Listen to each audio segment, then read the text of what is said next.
Kapton pagi ini menghadirkan Bau-bau kembali meraih opini wajar tak kurang peminat. info dan perbincangan aktual, Lain interaktif boleh di 08. opini publik, komentar, serta info cuaca. Kapton pagi ini, RRI Bau-Bau.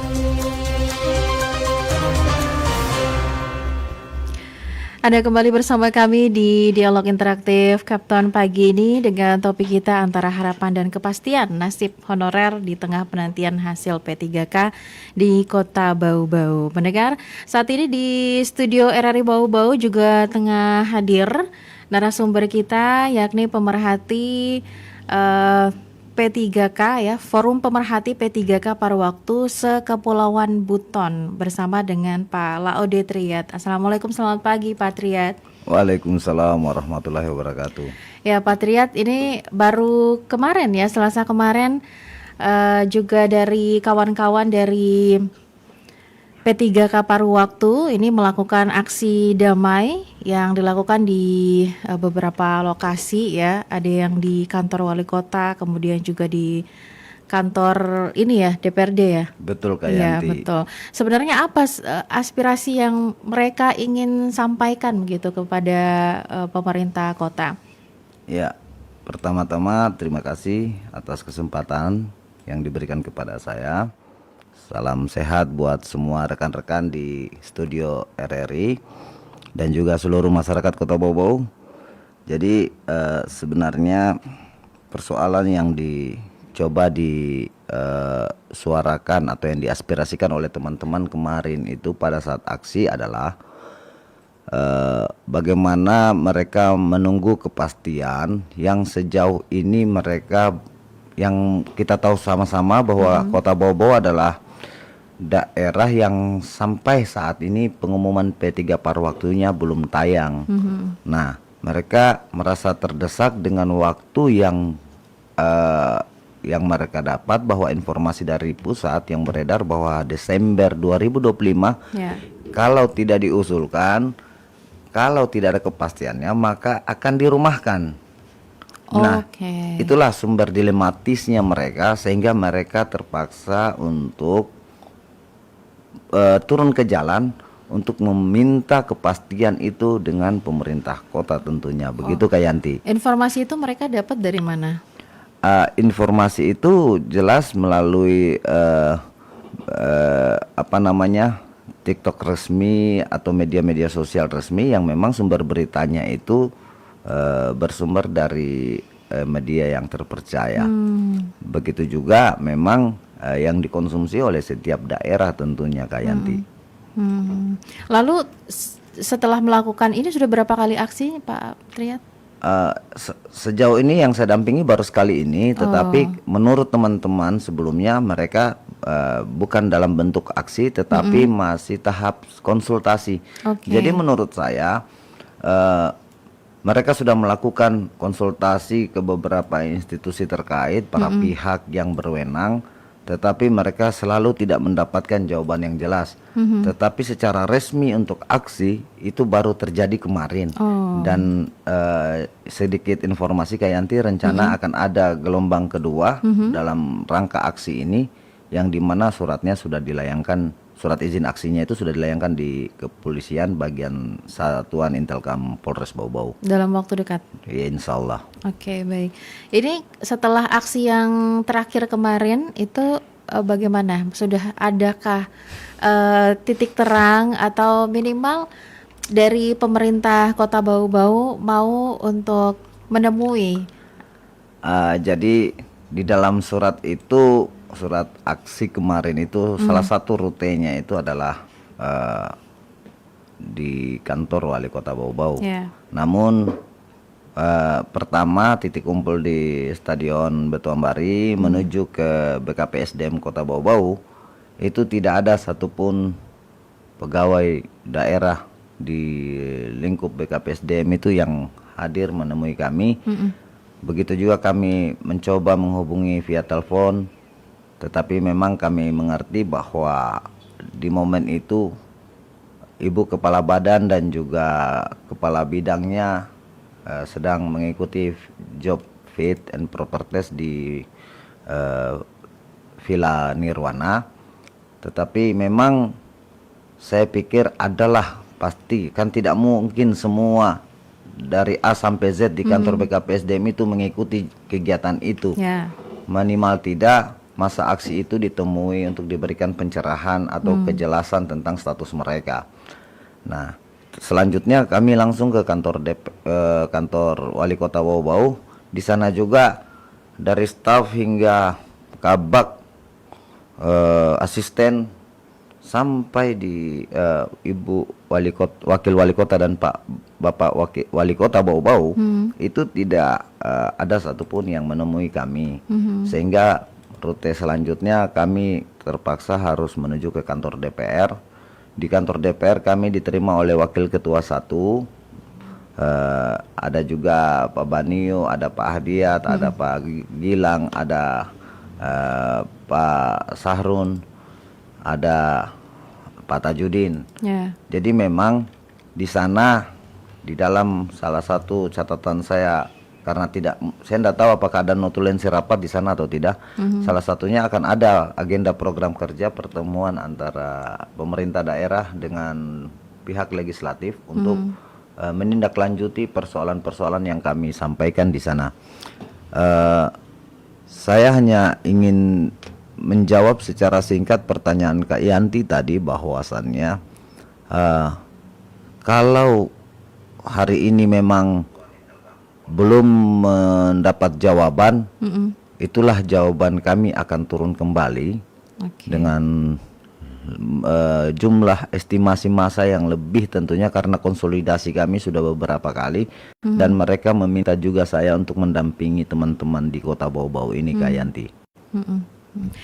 Kalau setahu Pak Triat sendiri, ini untuk jumlah P3K yang paruh waktu itu sekitaran berapa? Berawal dari angka 2.589. Banyak juga ya? Iya, Kak. Ya, jadi kemudian satu-satunya di daerah yang ada di seluruh Indonesia yang melakukan seleksi melalui pembentukan tim verifikasi verbal, namanya verifikasi dan validasi, itu berkurang sekitar hampir 700 atau 800-an, sehingga kuota itu menjadi 1989 kalau tidak salah. Kalau bukan 1898, 1889. Jadi selisih sekitar 700-an lagi atau 800-an. Nah, di angka 1000 itu, teman-teman yang turun aksi itu sebenarnya hanya mau ingin memastikan ada ndak nama saya di situ. Oke. Yang kedua, ada ndak bukti bahwa benar-benar pemerintah daerah ini melalui BKPSDM, karena perlu diketahui bahwa BKPSDM itu adalah asesor di daerah mewakili BKN dan juga Kemenpan RB. Makanya representasi daripada apa yang mereka ingin sampaikan, mereka hanya butuh kepastian aja kayak Yanti gitu. Ya. Ya, Pak Triat, ini kan P3K paruh waktu ini sering dianggap sebagai solusi sementara gitu bagi tenaga honorer.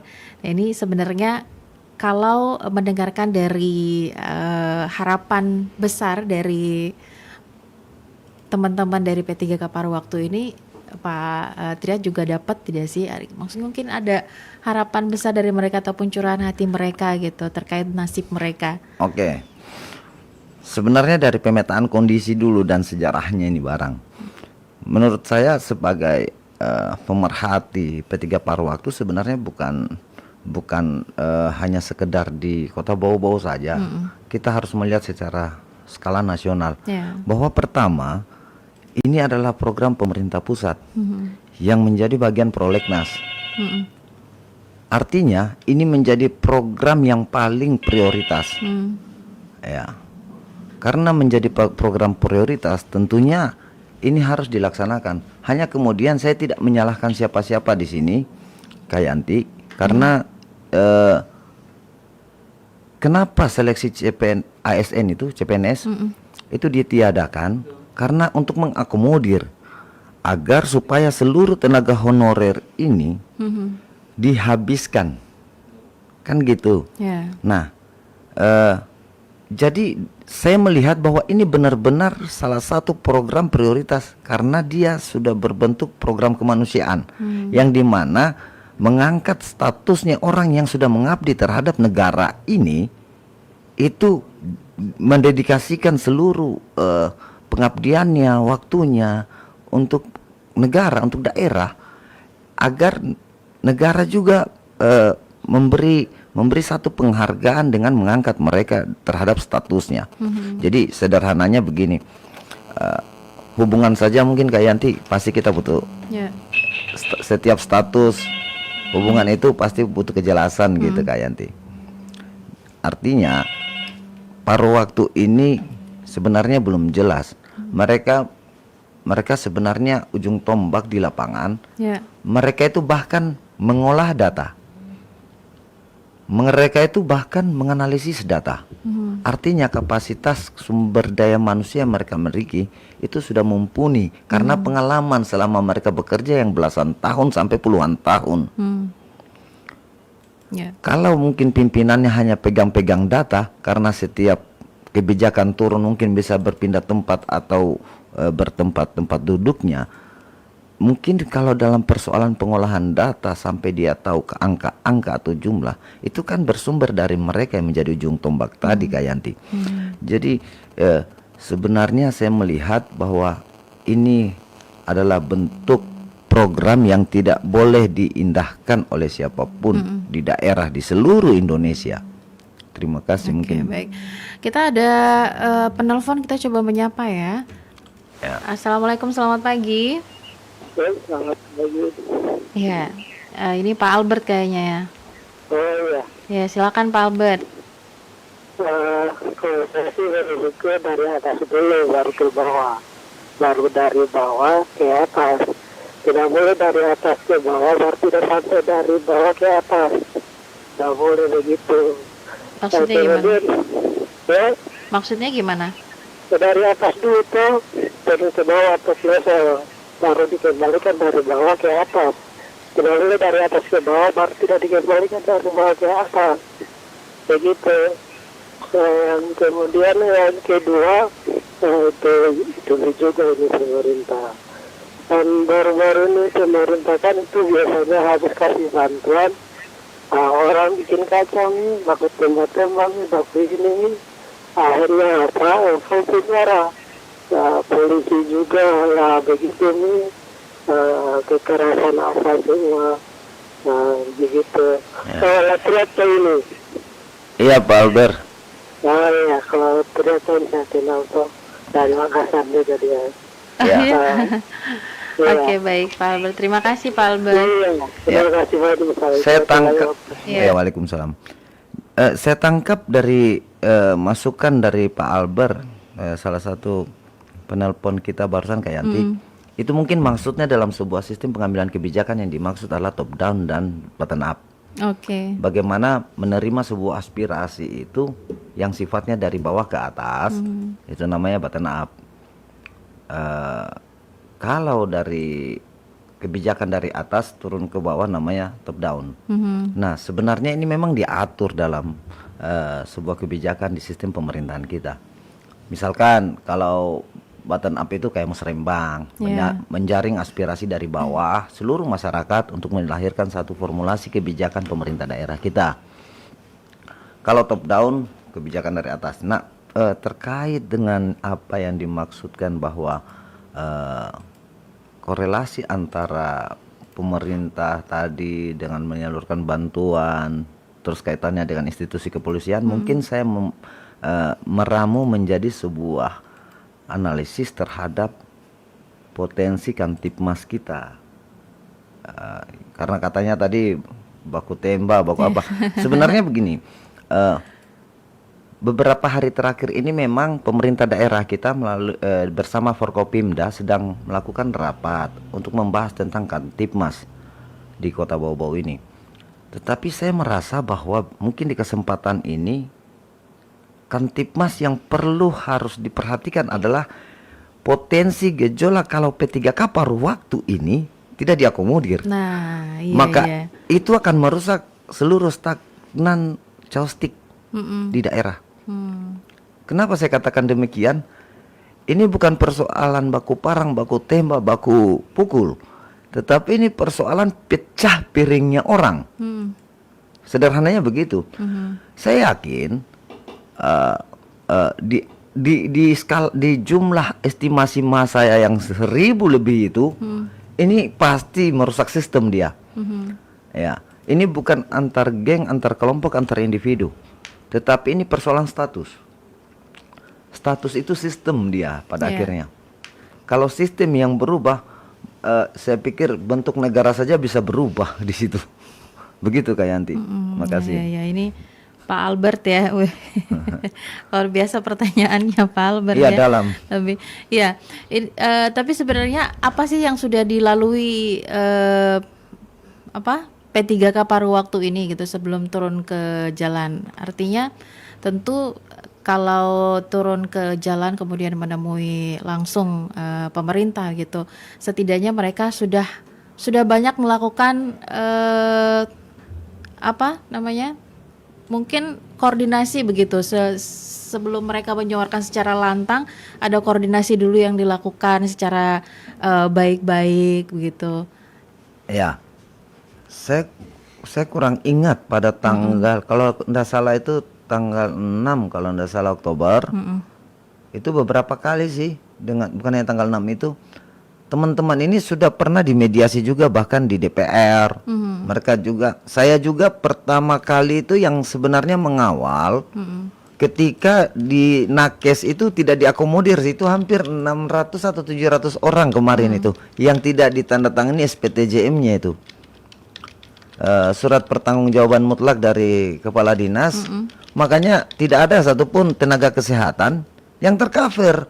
Oh ya. Sementara tenaga kesehatan ini, jadi saya kasih gambaran ulang bahwa kegiatan aksi kemarin itu Kak Yanti terdiri dari seluruh jawatan dinas lingkup OPD di Kota Bau-Bau. Tetapi yang paling dominasi di situ adalah tenaga pengajar, dalam hal ini guru, dan juga tenaga kesehatan.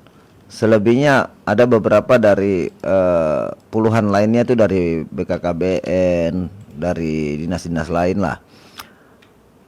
Pertanyaan saya, satu-satunya profesi yang mendapat gelar pahlawan tanpa tanda jasa siapa?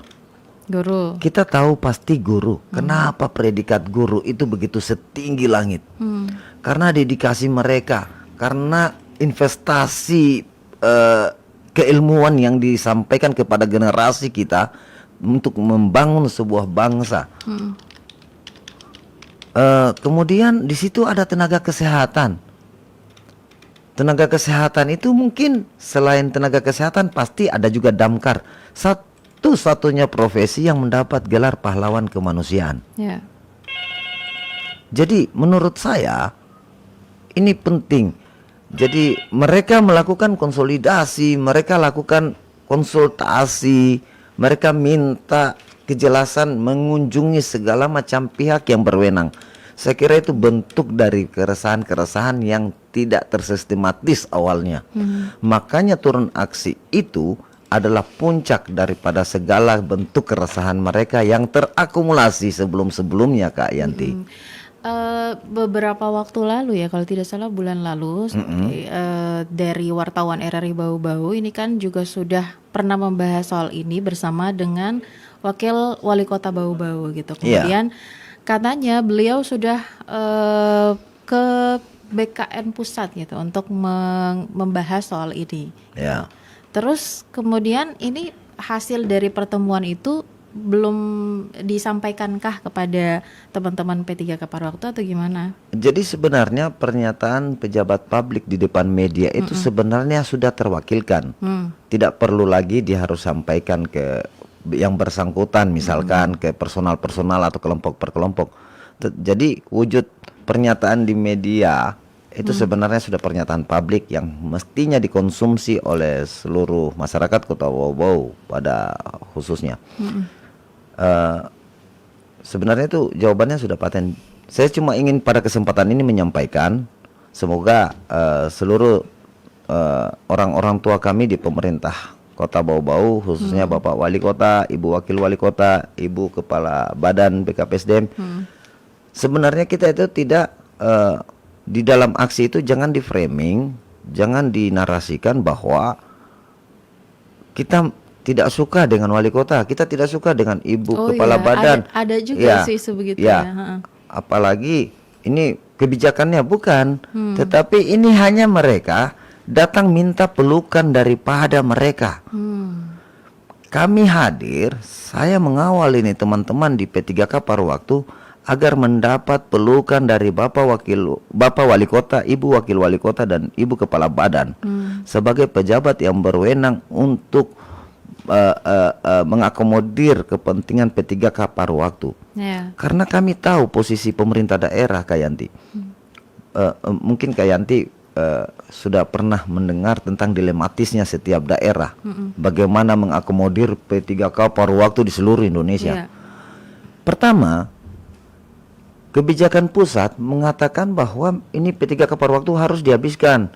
Ya. Itu melalui nanti dana transfer dana transfer pusat melalui belanja pegawai.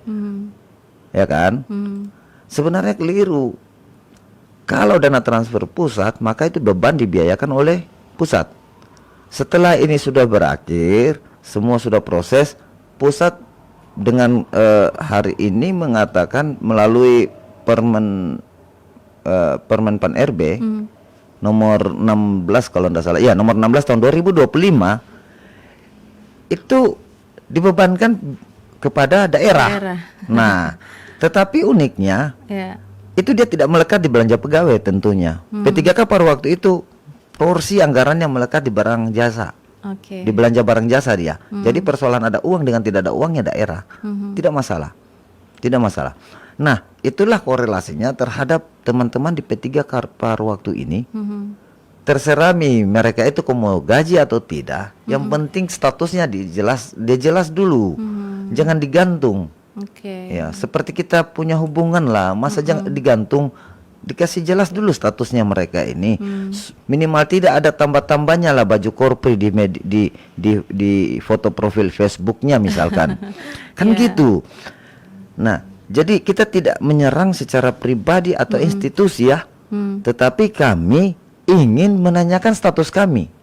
Karena yang berwenang adalah BKPSD, wali kota, wakil wali kota dan seluruh jajarannya. Kepala-kepala sekolahnya misalkan gitu, kepala-kepala dinasnya. Artinya mereka hanya ingin kami ini benar-benar diinput lalu diusulkan atau tidak. Jangan-jangan sudah diinput tapi tidak diusulkan, atau sudah diusulkan tapi tidak diinput. Ya. Kedua-duanya ini ada dua tafsiran yang berbeda sebenarnya.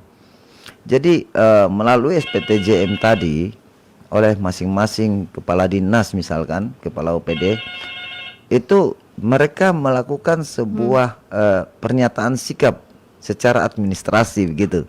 Oke.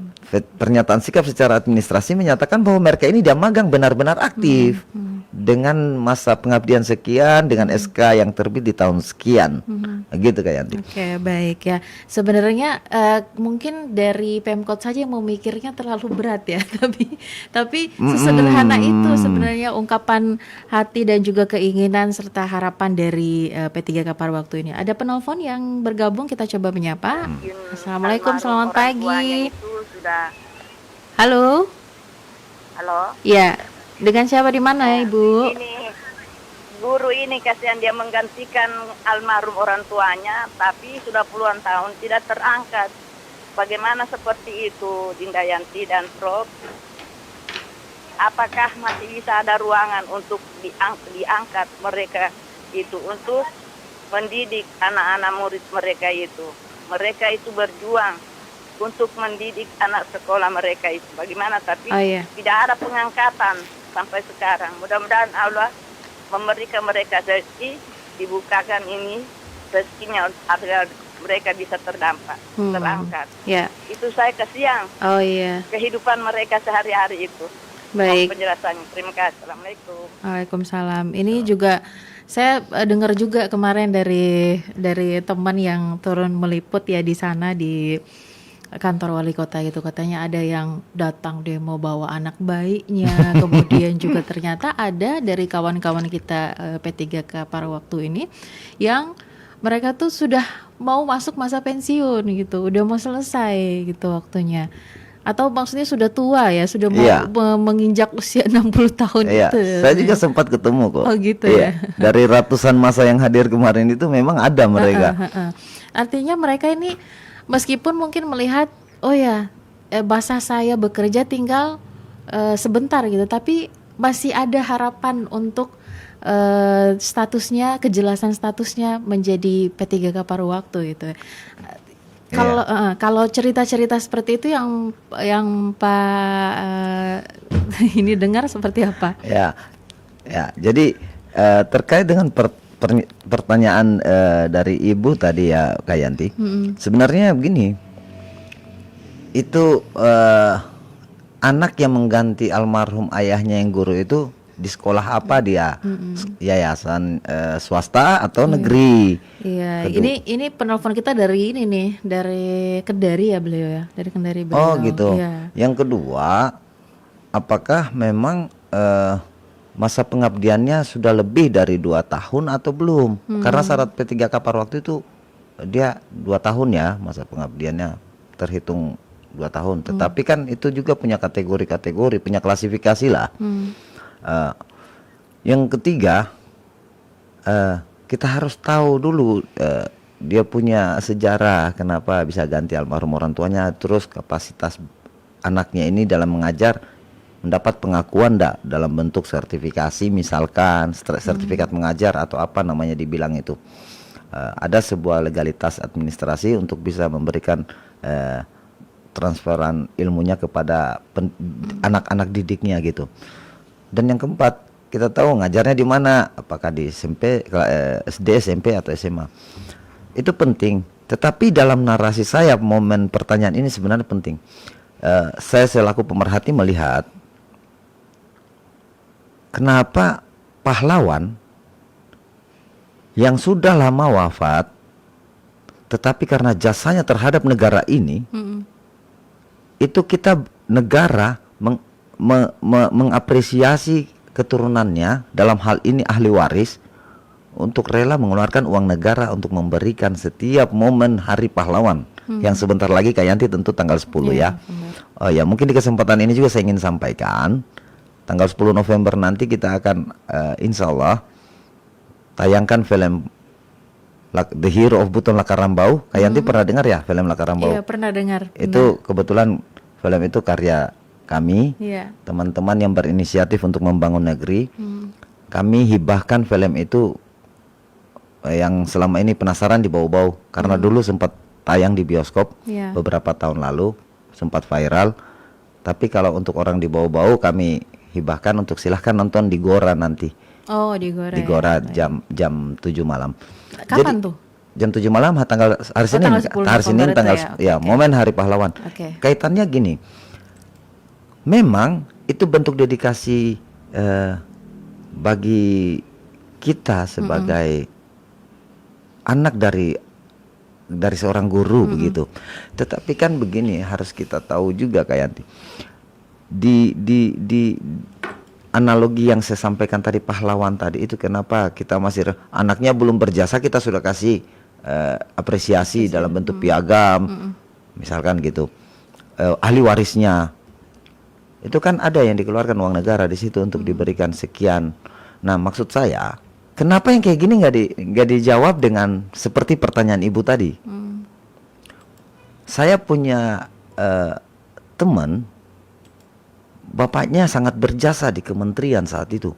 Beliau wafat, punya anak cuma 1. Negara menghormati bapaknya karena jasanya dulu pada masa kemerdekaan. Diangkatlah anaknya untuk ganti bapaknya menjadi salah satu pegawai di Kementerian Perindustrian dan Perdagangan. Bapaknya juga ini meninggal, punya 1 lagi anaknya.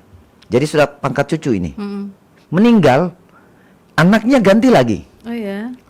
Jadi memang ada semacam hak, apa namanya ya, Jadi untuk menjawab ibu tadi, kalau dia pakai langkah-langkah seperti ini dalam pendekatan analogi yang saya jawab, mudah-mudahan bisa. Tetapi ya syarat kualifikasi pendidikan juga penting. Itu mungkin. Oke, baik ya. Wih, pertanyaan pertanyaan dari penelpon kita luar biasa ini kayaknya ya. Iya. Untung Bang Triat yang hadir ya. Ya memang harus ditafsirkan lebih luas. Karena kadang-kadang kita harus mendengar dengan rasa, bukan Iya, dengan iya. telinga saja. Baik, baik. Lalu untuk rencana aksi yang akan dilakukan lagi katanya ya, karena kan kemarin belum ada respon nih, dan akan melakukan lagi kan untuk aksi damai dari teman-teman P3K paruh waktu ini. Ada bumbu-bumbu tambahan mungkin yang akan berbeda dari aksi sebelumnya nih. Saya kasih kisi-kisi aja.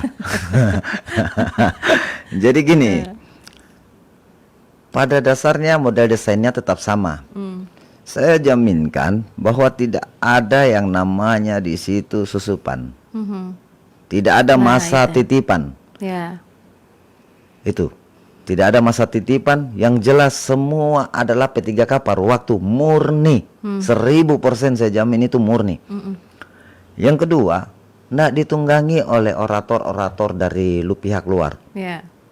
Orang bertanya, saya bahkan diserang bahkan Kak Yanti. Oh ya. Memangnya kau itu Triat P3K paruh waktu P3K paruh waktu ya? Saya bilang saya P3K paruh waktu. Sejak kapan kau magang? Kau magang di mana? Saya P3K paruh waktu di Buton Selatan. Kalau kau tanyakan saya sebagai P3K paruh waktu di Kota Bobo, bukan. Oh, iya. Saya di Buton Selatan. Apa yang membedakan saya dengan di seluruh Indonesia P3K paruh waktu? Sama kan, diatur oleh undang-undang yang sama, diatur oleh regulasi yang sama. Karena saya forum pemerhati wilayah Sekepton. Ya. Jadi dimanapun kalau paruh waktu itu bermasalah, saya pasti turun. Jadi saya tidak pernah demo di Kota Bobo Kak Yanti. Tapi insya Allah kalau urusan negeri, urusan kemaslahatan, Laude Triat paling depan. Makanya saya tekankan itu oleh teman-teman di DPR. Pernahkah saya datang demo kalian hanya persoalan pekerjaan proyek, kebijakan, penyalahgunaan wewenang, kasus-kasus yang tidak, saya enggak kayak gitu saya Kak Yanti. Saya turun ke jalan kalau urusan, misalkan saya salah satu tim pemekaran Kepulauan Buton. Oh, ya. Sayalah yang kemarin dengan teman-teman di Garam Kepton juga memperjuangkan bagaimana Kota Bobo menjadi ibu kota provinsi Kepulauan Buton dan Kepulauan Buton menjadi provinsi pemekaran dari Sulawesi Tenggara. Ya. Ya. Ini kayaknya kita sudah juga di akhir kebersamaan nih Bang Triat, sudah mau hampir jam 10.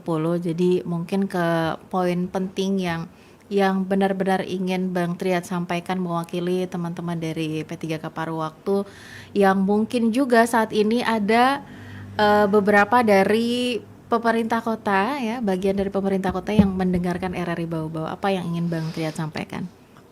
Ya, saya sebenarnya ingin menyampaikan bahwa kami harap kalau di aksi kemudian nanti, saya yakin pasti dari pihak kepolisian akan menghubungi titik di mana kami akan target untuk melakukan unjuk rasa dalam hal ini aksi damai.